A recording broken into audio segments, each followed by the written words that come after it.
তারা বারবার ব্যর্থ হয়েছে, কারণ ওইসব রাজনৈতিক দলগুলো স্রোতের বিপরীতে চলেছে। আমরা সংখ্যাগরিষ্ঠ মানুষ যে বিশ্বাস আমরা করেছি যে মূল্যবোধ আমাদের ঈমান আকীদা এবং মূল্যবোধকে তোয়াক্কা না করে মানুষের তৈরি করা আইন দিয়ে সুদ, ঘুষ, মদ, জিনা, অশ্লীলতা, ব্যয়পনা, ঘুষ এবং দুর্নীতি দিয়ে বাংলাদেশের সকল প্রতিষ্ঠানকে এমন ভাবে ধ্বংস করা হয়েছে, একটা প্রতিষ্ঠান নাই যারা এইসব দুর্নীতি এবং খারাপ কাজ থেকে বিরত থাকতে চাইলেও তারা থাকতে পারে। এই অবস্থায় তারা প্রথমত দেশ শাসন করার জন্য লোক তৈরি করা যে দরকার ছিল, যে ধরনের লোক তারা যে আদর্শ কায়েম করতে চায় সেই আদর্শ বাস্তবায়ন করতে পারবে সেরকম কোন আদর্শিক লোক তারা তৈরি করে নাই। জগা খিচুড়ি মার্কার লোক দিয়ে তারা দেশ শাসন করতে চেয়েছে, অথচ তারা একটা দল চালাবার যোগ্যতা তাদের নাই, দলের মধ্যেই নিয়ন্ত্রণ নাই। বিগত যে কয়টা দল দেশ চালিয়েছে তাদের প্রোগ্রামে আসলে আপনারা দেখেছেন মারামারি। কি নিয়ে মারামারি? বসা নিয়ে মারামারি, খাওয়া নিয়ে মারামারি, স্টেজে আসা নিয়ে মারামারি, বক্তৃতা নিয়ে মারামারি, পদ নিয়ে মারামারি। যেসব দল নিজ দলের উপরে নিয়ন্ত্রণ আনতে পারে না তারা কি দেশ চালাবার যোগ্যতা রাখে? তারা রাখে না, তারা ফেল মেরেছে। এখন জাতি জানে এই দেশে একটা দল আছে, যেই দল যে আদর্শকে লালন করে, যে আদর্শকে মেনে চলে, সেই আদর্শের আলোকে সমাজের সব সেক্টরে লোক তৈরি করেছে।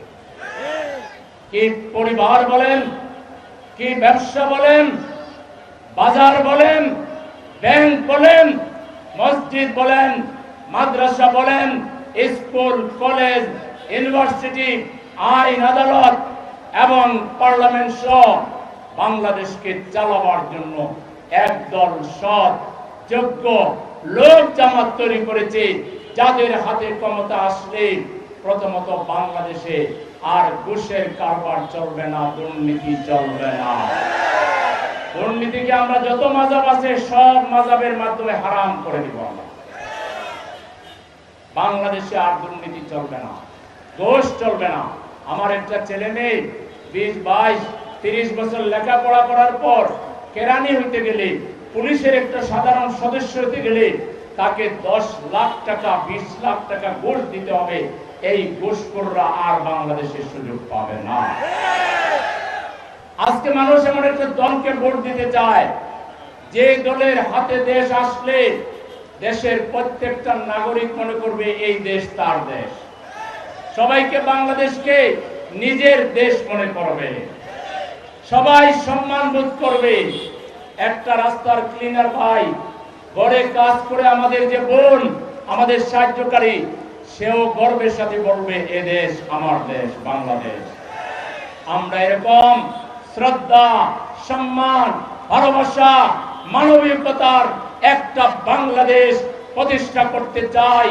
সেজন্য আজকে সবাই চিনে ফেলেছে 54 বছর যে দলকে নানা ট্যাগ লাগিয়ে, যে দলকে নানা স্লোগান দিয়ে নির্যাতনের মাধ্যমে জনগণ থেকে আড়াল করেছিল, 1 বছরের মাথায় যখন আড়াল চলে গেল তখন দলে দলে মানুষ জামাতের নেতৃবৃন্দের বক্তব্য শুনে তারা বিমোহিত হয়ে গিয়েছে।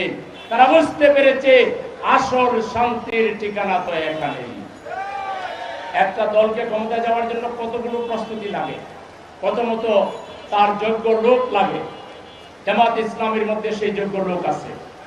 দেশের উন্নয়নের জন্য ইঞ্জিনিয়ার লাগে, জামাত ইসলামী সৎ এবং যোগ্য ইঞ্জিনিয়ার তৈরি করেছে, ডাক্তার তৈরি করেছে, আইনজীবী তৈরি করেছে, বিচারক হওয়ার মতো লোক তৈরি করেছে, পার্লামেন্ট মেম্বার হওয়ার মতো লোক তৈরি করেছে। এমন কোন সেক্টর নাই যে সেক্টর জামাত চালাইতে পারবেন না।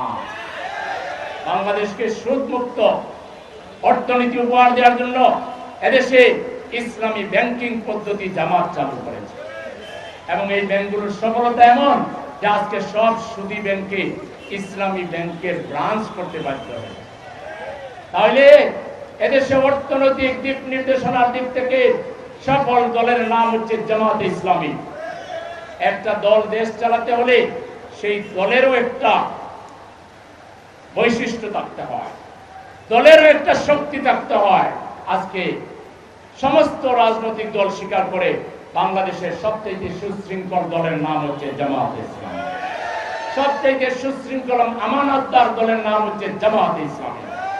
জামাত ইসলামীর লোকদের হাত ফেলি আমাদের 2 মন্ত্রী 3টা মন্ত্রণালয় চালাইছেন 1 পয়সার দুর্নীতি করা ছাড়া। সুতরাং সবচেয়ে শক্তিশালী সুশৃঙ্খল মানবিক দায়িত্ব মার্কা জামাত ইসলামী।